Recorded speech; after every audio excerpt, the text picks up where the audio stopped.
naqd pulga 10 ming, 20 ming dollarda o'rtasida qanaqa uy olsa bo'ladi? Andijon shahardan kelinglar ko'ramiz.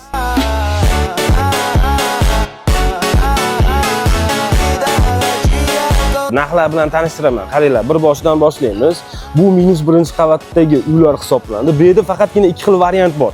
2 xonalilar 10 ming dollar, 3 xonali uylarimiz 12 ming dollar chiqadi. Birinchi etajdagi uylarimiz esa 2 xonaligi 17.500 dollarga chiqadi, 3 xonali uylarimiz 19.500 dollardan chiqadi.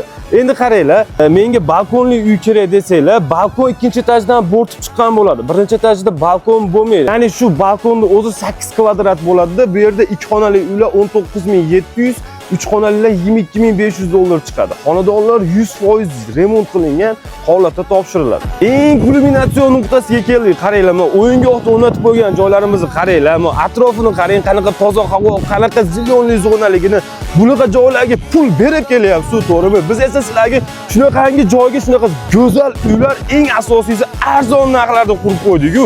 Nima qilish kerak? Shu nomerlarga telefon qilib, tezroq kelib uyni xarid qilish kerak.